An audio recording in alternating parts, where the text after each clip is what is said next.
വനം വന്യജീവി സംരക്ഷണ നിയമത്തിലെ 1, 2 പട്ടികകളിൽപ്പെട്ട എല്ലാ മൃഗങ്ങളും വനത്തിനകത്തായാലും പുറത്തായാലും വന്യജീവികളാണ്.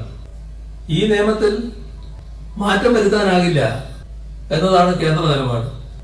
അപകടകാരികളായ മൃഗങ്ങളെ സംസ്ഥാന സർക്കാരിന് വെടിവെച്ച് കൊല്ലാമെന്ന് പറയുന്നുണ്ട്. പക്ഷേ അതിൻ്റെ നടപടിക്രമങ്ങൾ അതിസങ്കീർണമാണ്. ഒരു ഉദാഹരണം പറഞ്ഞാൽ, ഒരു കടുവയോ പുലിയോ നാട്ടിലിറങ്ങി വിചാരിക്കുക. ഒരു നാഷണൽ ടൈഗർ കൺസർവേഷൻ അതോറിറ്റിയുടെ പ്രതിനിധി, മൃഗ ഡോക്ടർ, തദ്ദേശ ഭരണ സ്ഥാപനത്തിന്റെ പ്രതിനിധി, NGOയുടെ പ്രതിനിധി, DFO, ഇങ്ങനെ 6 അംഗ സമിതി രൂപീകരിക്കണം. ആക്രമണം നടത്തിയ വന്യജീവിയെ ക്യാമറയുടെ സഹായത്തോടെ തിരിച്ചറിഞ്ഞ് കെണിയൊരുക്കണം. 144 പ്രഖ്യാപിച്ച് ജനങ്ങളെ നിയന്ത്രിക്കണം. കെണി ഫലപ്രദമായില്ലെങ്കിൽ മാത്രം മയക്കുവെടി വെക്കാം. പക്ഷേ അപ്പോഴും ഈ വന്യമൃഗം ആരോഗ്യവാനാണോ എന്ന് പരിശോധിച്ച് ഉറപ്പാക്കണം. മയക്കുവെടി വെച്ച ശേഷം റേഡിയോ കോളർ ഘടിപ്പിച്ച് വനത്തിനുള്ളിലേക്ക് അതിനെ തുറന്നു വിടണം. ഇതാണ് നിയമത്തിലെ വ്യവസ്ഥ. ഇത് ലഘൂകരിക്കൽ ആവശ്യമാണ്. അതാണ് കേരളം ആവശ്യപ്പെടുന്നത്. പക്ഷേ കേന്ദ്രം അതിന് തയ്യാറാകുന്നില്ല. കേന്ദ്രം തയ്യാറാകാതിരിക്കുമ്പോൾ ഈ പ്രശ്നത്തിന് എങ്ങനെ ശാശ്വത പരിഹാരം കാണാനാകും? ഈ വസ്തുത മറച്ചു വെച്ചുകൊണ്ടാണ് സംസ്ഥാനത്തിന്റെ മേൽ അകാരണമായി കുറ്റാരോപണം നടത്താൻ കേന്ദ്ര സർക്കാർ ശ്രമിക്കുന്നത്. ഇതെല്ലാം മനസ്സിലാക്കാതെ ചിലര് വന്യജീവി ആക്രമണ പ്രശ്നത്തിന് സംസ്ഥാന സർക്കാർ എന്താണ് ചെയ്തത് എന്ന് ചോദിക്കുന്നുണ്ട്. കൺമുന്നിലുള്ള യാഥാർത്ഥ്യങ്ങൾ പൂർണ്ണമായി കാണാനും ഉൾക്കൊള്ളാനും പറ്റണം. അതിനു നേരെ പുറംതിരിഞ്ഞ് മറ്റു കാര്യങ്ങൾ വക്രീകരിച്ച് അവതരിപ്പിക്കുന്നതിൽ ബോധപൂർവമായ ചില നീക്കങ്ങളുണ്ട് എന്നതും നാം മനസ്സിലാക്കണം. നമ്മുടെ സംസ്ഥാനത്ത് വന്യജീവി ആക്രമണം അനുഭവപ്പെടുന്ന 400ഓളം പഞ്ചായത്തുകളുണ്ട്. ഇവയിൽ 273 പഞ്ചായത്തുകൾ ഈ പ്രശ്നം കൂടുതലായി അനുഭവപ്പെടുന്ന പ്രദേശങ്ങളാണ്. കാടും നാടും തമ്മിലുള്ള അതിരുകൾ മായ്ച്ചുകൊണ്ടുള്ള വന്യജീവികളുടെ സഞ്ചാരം പ്രശ്നം കൂടുതൽ രൂക്ഷമാക്കുകയാണ്. വന്യജീവികളെ സംരക്ഷിക്കേണ്ടത് സാധാരണ നിലക്ക് നമ്മുടെ കടമയാണ്. പക്ഷേ മനുഷ്യരുടെ ജീവനും സ്വത്തിനും സംരക്ഷണം നൽകേണ്ടത് ജീവൽ പ്രധാനവുമാണ്. അപ്പോ ഈ 2 കാര്യങ്ങൾക്കും ഒരേ പ്രാധാന്യം നൽകുക, അത്തരമൊരു ഇടപെടലിനാണ് ഇപ്പോ തുടക്കം കുറിക്കുന്നത്. നമ്മുടെ നാട്ടിൽ സംഭവിക്കുന്ന വന്യജീവി ആക്രമണങ്ങൾക്കിടയാക്കുന്ന ഒട്ടേറെ കാരണങ്ങൾ കാണാൻ സാധിക്കും. അതിലൊന്ന്, കാടാണല്ലോ വന്യജീവികളുടെ ആവാസ കേന്ദ്രം. പക്ഷേ അവരുടെ സ്വാഭാവിക ആവാസ വ്യവസ്ഥക്ക് വലിയ തോതിലുള്ള ഹാനി സംഭവിച്ചിരിക്കുന്നു. അത് നല്ലതുപോലെ തകരും നിലയുണ്ടാകുന്നു. സാധാരണഗതിയിൽ കാട്ടിൽ വളരേണ്ട സസ്യജാലങ്ങളുണ്ട്. എന്നാൽ കാടിന് വേണ്ടാത്ത, നാടിന് വേണ്ടാത്ത, അധിനിവേശ സ്വഭാവമുള്ള സസ്യജാലങ്ങൾ വല്ലാതെ വ്യാപിക്കുന്നു. ഇത് കാടിനും നാടിനും വേണ്ട, മൃഗങ്ങൾക്കും മനുഷ്യനും വേണ്ട എന്നർത്ഥം. അപ്പോ മൃഗങ്ങൾക്ക് കാട്ടിൽ ലഭിച്ചിരുന്ന സാധാരണ ഭക്ഷണം ഇതുമൂലം നഷ്ടപ്പെടുന്നു. അങ്ങനെ വരുമ്പോൾ വനാതിർത്തികൾക്കപ്പുറത്ത് ഭക്ഷണം തേടി പോകാൻ വന്യജീവികൾ നിർബന്ധിതരാകുന്നു. വന്യജീവികൾക്ക് ഭക്ഷണവും സുരക്ഷയും വിശ്രമവും എല്ലാം നൽകുന്ന വിസ്തൃതമായ പുൽമേടുകൾ ഉണ്ടായിരുന്നു. ആ പുൽമേടുകൾ നശിക്കുന്നു. മാത്രമല്ല, വനാതിർത്തിയില് സ്വകാര്യ എസ്റ്റേറ്റുകൾ അവിടെ പരിപാലനമില്ലാതെ കൃഷി നടക്കുന്നു. അപ്പോ വന്യമൃഗങ്ങൾ അതിർത്തിയിലാണെന്നുള്ളത് കൊണ്ട് നാട്ടിലേക്ക് ഇറങ്ങാനുള്ള പ്രേരണയായിട്ട് മാറും.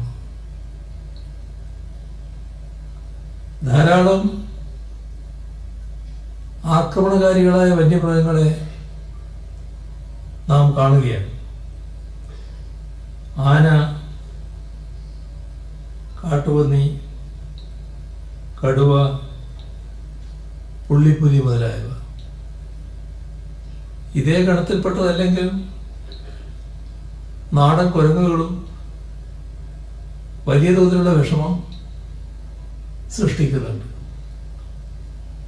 അതോടൊപ്പം മ്ലാവ്, കാട്ടുപോത്ത്, പുള്ളിമാനൊക്കെ വിള നശീകരണത്തിന് കാരണമാകുന്നു. മറ്റൊരു പ്രധാന ഭീഷണി വിഷപ്പാമ്പുകളാണ്. കഴിഞ്ഞ 9 വർഷക്കാലത്തെ അനുഭവമെടുത്താൽ വന്യജീവി ആക്രമണം മൂലം കേരളത്തിൽ കൊല ചെയ്യപ്പെട്ടത്, മരണപ്പെട്ടത് 884 പേരാണ്. ഈ റിപ്പോർട്ട് ചെയ്യപ്പെട്ട 884 മരണങ്ങളിൽ 594 എണ്ണവും വനത്തിന് പുറത്ത് പാമ്പ് കടിയേറ്റുണ്ടായത്. അപ്പോ ഇത്തരത്തിലുള്ള പലതരം ഭീഷണികളാണ് നമ്മുടെ ജനങ്ങൾ നേരിടുന്നത്. ഈ യാഥാർത്ഥ്യം തിരിച്ചറിഞ്ഞുകൊണ്ട് ഇവയെ നേരിടുന്നതിനായി അതീവ ഗൗരവമായ ഇടപെടലുകളാണ് ഇപ്പോ സംസ്ഥാനത്ത് നടത്തി വരുന്നത്. കഴിഞ്ഞ വർഷം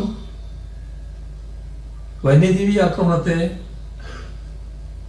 സവിശേഷ ദുരന്തമായി പ്രഖ്യാപിക്കുകയുണ്ടായി. അതോടൊപ്പം തന്നെ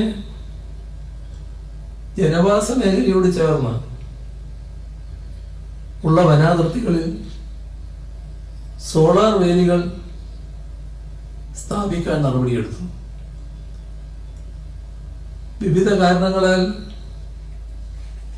പ്രവർത്തനക്ഷമമല്ലാതായ സോളാർ വേലികൾ ഉണ്ടായിരുന്നു.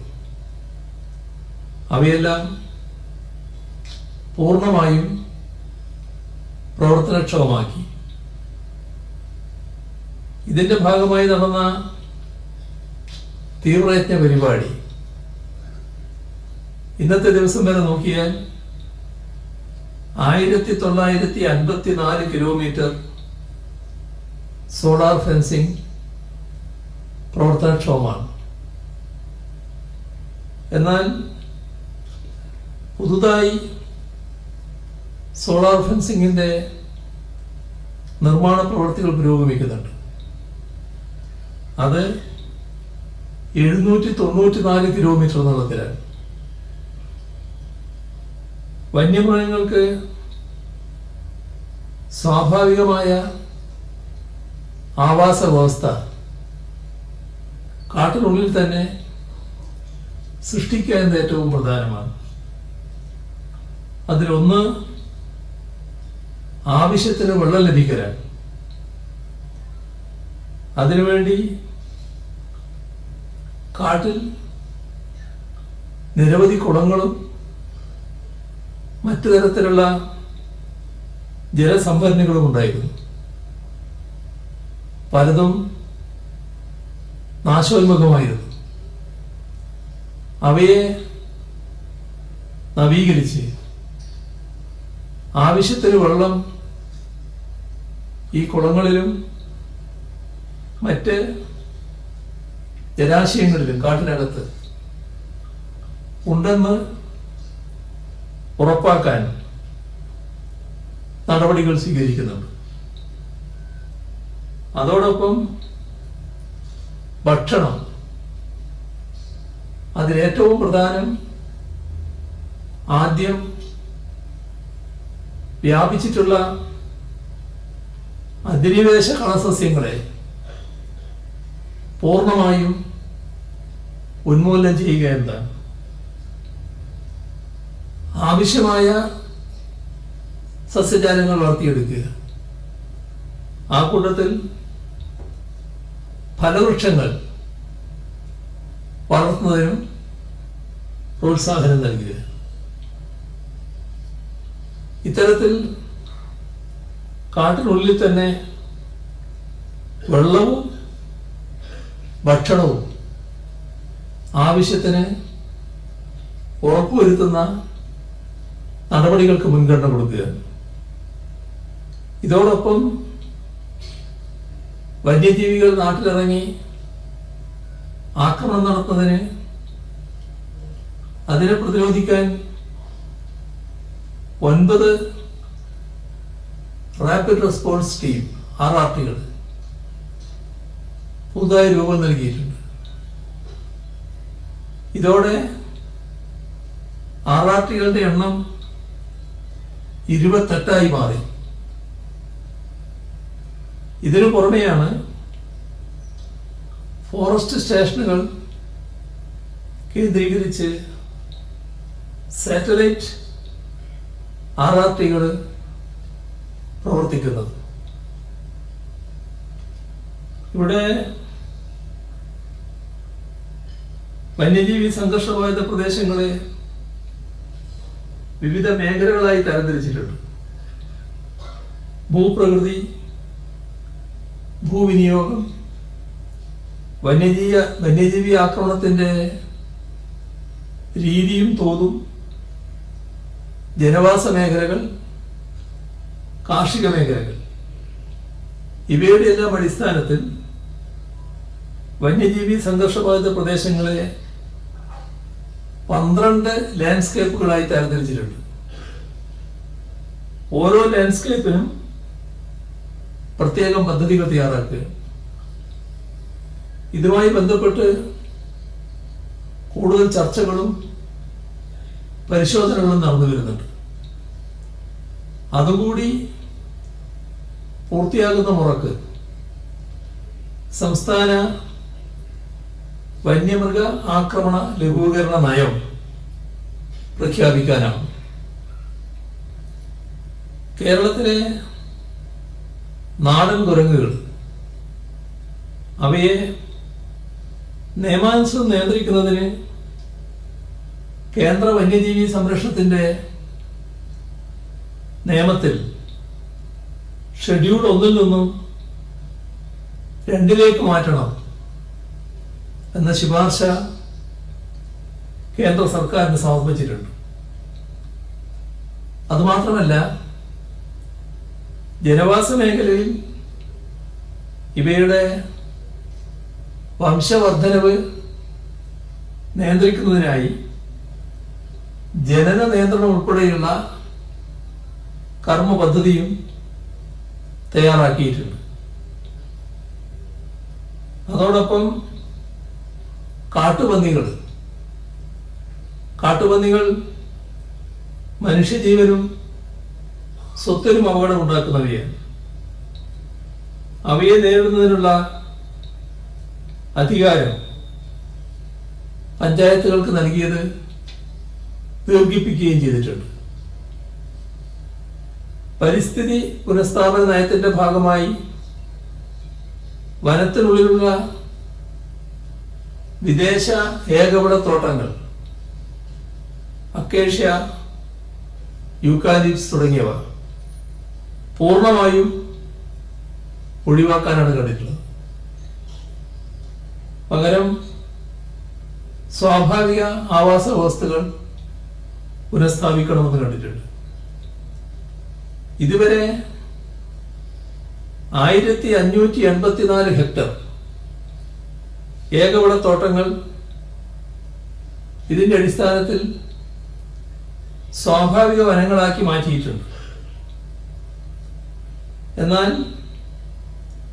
വിവിധ സർക്കിളുകളിലായി 5031 ഹെക്ടർ സ്ഥലത്ത് ഈ പ്രവൃത്തികൾ തുടർന്നു വരികയാണ്. അതോടൊപ്പം ആക്രമണത്തിനിരയായവർക്ക് നഷ്ടപരിഹാര വിതരണം അത് നല്ല രീതിയിൽ കാര്യക്ഷമമാക്കിയിട്ടുണ്ട്. വന്യജീവി ആക്രമണത്തിന് വിധേയരായി മരണമടയുന്നവരുടെ കുടുംബത്തിനുള്ള നഷ്ടപരിഹാര തുക 10 ലക്ഷം രൂപയാണ്.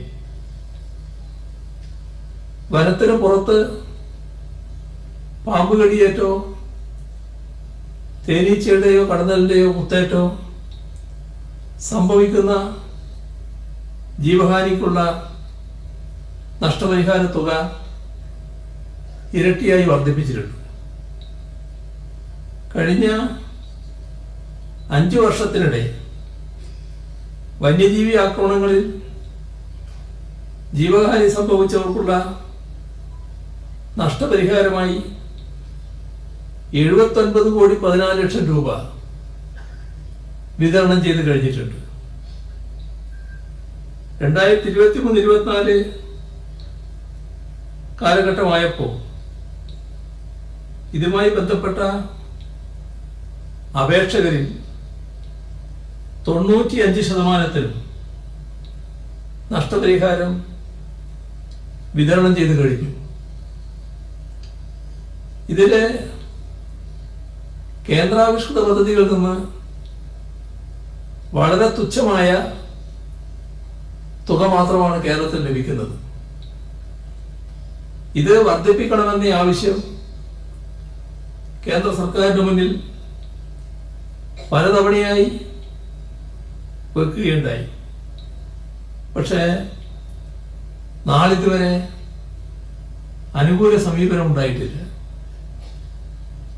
എന്നാൽ ഇത്തരമൊരു വിഷയത്തിൽ നിന്ന് പിന്നോട്ട് പോകുന്ന നിലയല്ല സംസ്ഥാന സർക്കാർ കൈക്കൊള്ളുന്നത്. ഈ വർഷത്തെ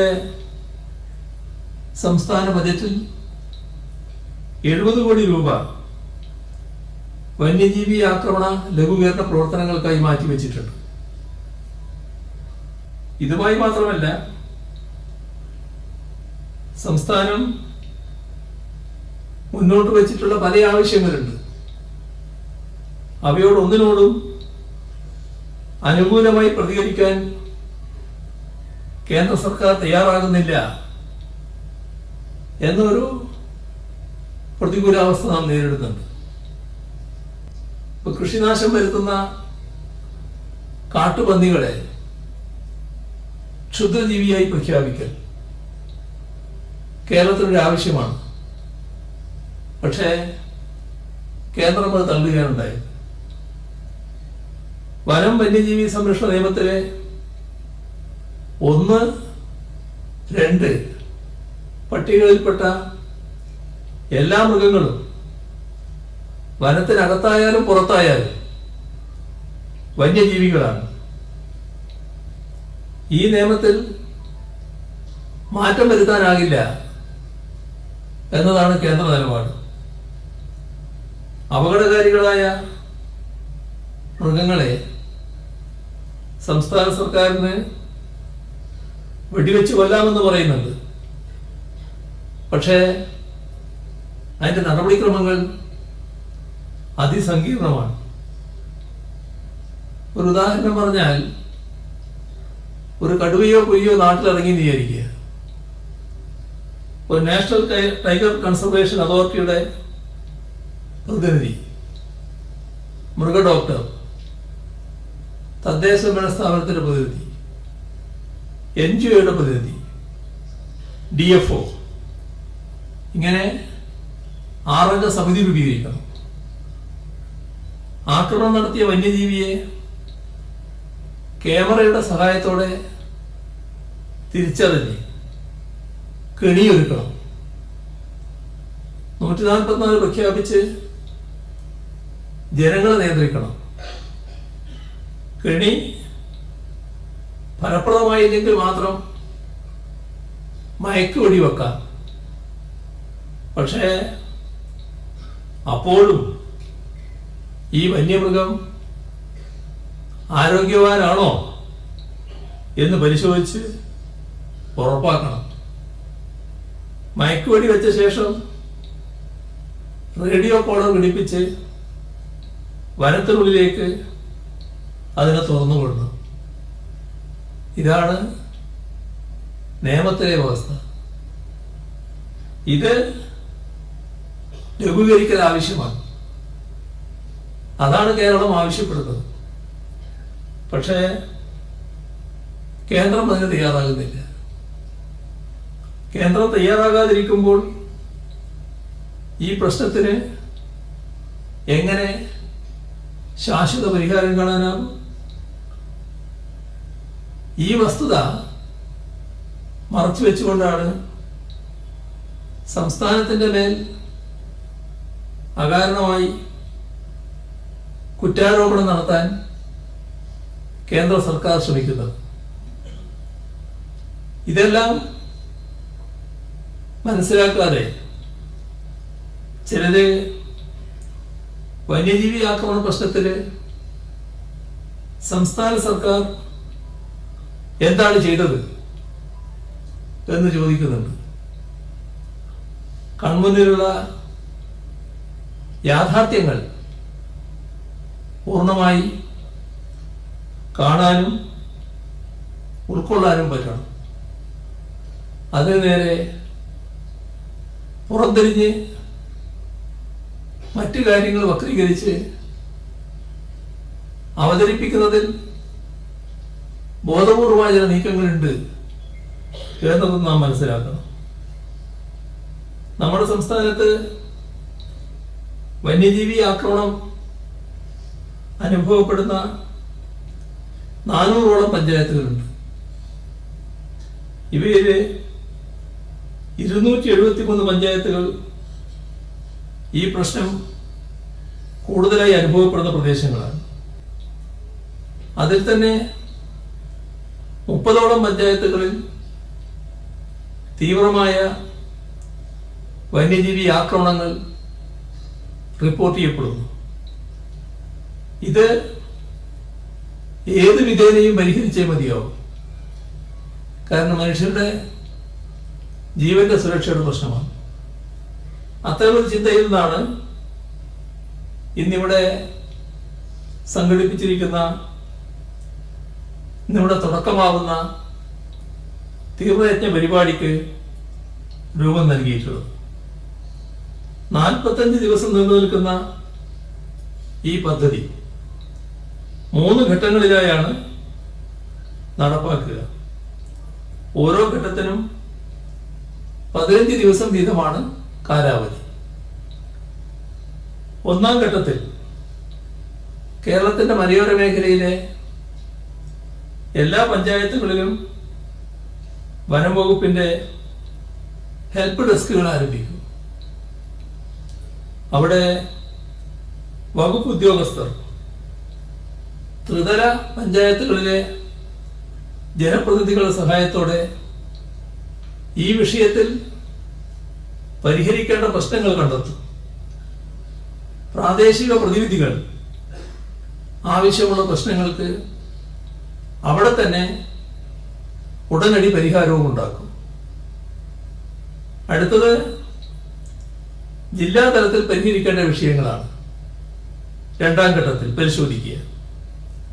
ജില്ലാ ഭരണകൂടത്തിന്റെ നേതൃത്വത്തിൽ എല്ലാ വകുപ്പുകളുടെയും സഹകരണത്തോടെ ഇത് നടത്തുകയാണ് ചെയ്യുക.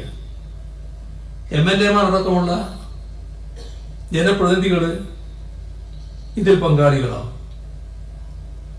സംസ്ഥാന തലത്തിൽ തീർപ്പ് കൽപ്പിക്കേണ്ട കൂടുതൽ സങ്കീർണമായ പ്രശ്നങ്ങളാണ് മൂന്നാം ഘട്ടമെന്ന നിലയിൽ പരിശോധിക്കുക. വനവും വന്യജീവികളുമായി ബന്ധപ്പെട്ട വിഷയങ്ങളായതിനാൽ എല്ലാ പ്രശ്നവും സംസ്ഥാന തലത്തിലായാൽ പോലും പരിഹരിക്കാൻ സാധിച്ചു എന്ന് വരില്ല. അപ്പോൾ സംസ്ഥാന തലത്തിൽ പരിഹരിക്കാൻ കഴിയാത്ത പ്രശ്നങ്ങൾ കേന്ദ്ര സർക്കാരിന്റെ അടിയന്തര ശ്രദ്ധയിൽ കൊണ്ടുവരും. ഓരോ ഘട്ടവും സമയബന്ധിതമായി പൂർത്തിയാക്കാനാണ് ഉദ്ദേശിക്കുന്നത്. ഈ പദ്ധതി വിജയിപ്പിക്കുന്നതിന് ഉദ്യോഗസ്ഥരുടെ, ജനപ്രതിനിധികളുടെ, ബഹുജനങ്ങളുടെ ആകെ കൂട്ടായ പരിശ്രമം ഉണ്ടാകണമെന്നാണ് അഭ്യർത്ഥിക്കാനുള്ളത്. മറ്റൊരു പ്രധാന പരിപാടിക്ക് കൂടി ഇന്നിവിടെ തുടക്കമാവുകയാണ്. കൃഷി പുനരുജ്ജീവനവും മനുഷ്യ വന്യജീവി സംഘർഷ ലഘൂകരണവും മിഷൻ. ആ മിഷന്റെ പ്രഖ്യാപനമാണ് ആ പരിപാടി. വനാതിർത്തിയുള്ള കൃഷിയും കാർഷിക മേഖലയും പൂർവാധികം ശക്തിയോടെ തിരിച്ചു പിടിക്കുക, ഇതാണ് ഇതുവഴി ഉദ്ദേശിക്കുന്നത്. വനാതിർത്തിയിലെ കൃഷിയിടങ്ങൾ പലതും ആരും നോക്കാനില്ലാതെ കിടക്കുന്ന അവസ്ഥയുണ്ട്. അതിന്റെ ഫലമായി അവിടെയെല്ലാം അടിക്കാടുകൾ നിരന്നു കഴിഞ്ഞിട്ടുണ്ട്. ഇവ നീക്കി പലതരം വിളകൾ നട്ടുവളർത്തി അവിടങ്ങളിൽ നല്ല കൃഷിയിടങ്ങൾ രൂപപ്പെടുത്തണം. ഇക്കാര്യത്തിൽ തദ്ദേശഭരണ സ്ഥാപനങ്ങൾക്കാണ് വലിയ പങ്ക് വഹിക്കാൻ കഴിയുക. തൊഴിലുറപ്പ് തൊഴിലാളികൾ, കുടുംബശ്രീ, NGO-കൾ ഇവരെയെല്ലാം ഇക്കാര്യത്തിൽ കൂടുതലായി വിനിയോഗിക്കാൻ സാധിക്കണം. മാത്രമല്ല, യുവാക്കളുടെ പങ്കാളിത്തം ഇക്കാര്യത്തിൽ നല്ലതുപോലെ ഉറപ്പാക്കണം. ഇതിന്റെ ഫലമായി കാർഷിക രംഗം മെച്ചപ്പെടും, വന്യമൃഗങ്ങളുടെ ശല്യം ഒഴിവായി കിട്ടുകയും ചെയ്യും. അതുകൊണ്ട് തന്നെ അതീവ ഗൗരവത്തോടെ ഈ പരിപാടി തികഞ്ഞ ഉത്തരവാദിത്വ ബോധത്തോടെ എല്ലാവരും ഏറ്റെടുക്കണമെന്നാണ് അഭ്യർത്ഥിക്കാനുള്ളത്. മറ്റു ചില പദ്ധതികൾക്ക് കൂടി ഇന്നിവിടെ തുടക്കമാകുന്നുണ്ട്. പ്രധാനപ്പെട്ട ചിലത് മാത്രം സൂചിപ്പിക്കാം. വന്യജീവി ആക്രമണങ്ങൾ ഒഴിവാക്കുന്നതിനായി RRT സേനകളെ സഹായിക്കാൻ PRT എന്ന പേരിൽ പ്രാഥമിക പ്രതികരണ സേനകൾ നമ്മുടെ സംസ്ഥാനത്ത് രൂപീകരിച്ചിട്ടുണ്ട്. വിവിധ പഞ്ചായത്തുകളിലായി 3255 സന്നദ്ധ അംഗങ്ങൾ ഉൾക്കൊള്ളുന്ന 327 PRT സേനകളാണ് കേരളത്തിലുള്ളത്. ഇത്തരത്തിലുള്ള ഒരു ജനകീയ മോഡൽ ഇക്കാര്യത്തിൽ കൊണ്ടുവരുന്ന ആദ്യ സംസ്ഥാനമാണ് കേരളം. പുതുതായി രൂപീകരിച്ചിട്ടുള്ള PRT സേനാംഗങ്ങൾക്ക് ഇവിടെ വെച്ച് ഉപകരണങ്ങൾ നൽകുന്നുണ്ട്. അടുത്ത 5 വർഷം കൊണ്ട് കേരളത്തിൽ പാമ്പ് വിഷബാധ മൂലമുള്ള മരണങ്ങൾ പൂർണ്ണമായും ഇല്ലാതാക്കുന്നതിന് ലക്ഷ്യമിടുകയാണ്. അതിനായി സർപ്പ പദ്ധതിയുടെ 2ാം ഘട്ട പ്രവർത്തനം ആരംഭിക്കുകയാണ്. പ്രാദേശികമായി കൂടുതൽ ഫലപ്രദമായ ആന്റിവെനം നിർമ്മിക്കുന്നതിനുള്ള സാധ്യതാ പഠനം നടത്തുക. നിലവിൽ ആന്റിവെനം ലഭ്യമല്ലാത്ത വിഷപ്പാമ്പിനങ്ങൾക്ക് ഗവേഷണ സ്ഥാപനങ്ങളുടെ സഹായത്തോടെ ആന്റിവെനം വികസിപ്പിക്കുന്നതിനുള്ള ശ്രമങ്ങൾ നടത്തുക. പരമാവധി ആശുപത്രികളിൽ ആന്റിവെനത്തിന്റെ ലഭ്യതയും ചികിത്സയും ഉറപ്പാക്കുക. ഇതെല്ലാമാണ് ഈ ഘട്ടത്തിൽ നടത്തുക. അതോടൊപ്പം തദ്ദേശീയർക്ക് കൂടുതൽ തൊഴിലവസരങ്ങൾ നൽകുന്നതിനായി ഗോത്രഭേരി പദ്ധതിയുടെ 2ാം ഘട്ടത്തിനും തുടക്കമിടുകയാണ്. പൊതുജനങ്ങൾക്ക് ഉപകാരപ്രദമായ ഒട്ടേറെ പദ്ധതികൾക്ക് തുടക്കം കുറിക്കുന്ന ഒരു ചടങ്ങാണിത്. എല്ലാം ഒന്നിനൊന്ന് പ്രധാനപ്പെട്ടതാണ്. പ്രകൃതിയെയും പ്രകൃതി വിഭവങ്ങളെയും ജീവജാലങ്ങളെയും സംരക്ഷിച്ചുകൊണ്ട് മനുഷ്യന്റെ അതിജീവനത്തിന് കരുത്തേകാൻ നമുക്ക് ഒത്തൊരുമിച്ച് പ്രവർത്തിക്കാം എന്നുകൂടി അറിയിച്ചുകൊണ്ട് ഈ ചടങ്ങിന്റെ ഔപചാരികമായ ഉദ്ഘാടനം സന്തോഷപൂർവ്വം നിർവഹിച്ചതായി അറിയിച്ചുകൊണ്ട് അവസാനിപ്പിക്കുന്നു. നിങ്ങൾക്ക് എൻ്റെ സ്നേഹാഭിവാദനം. നന്ദി സർ.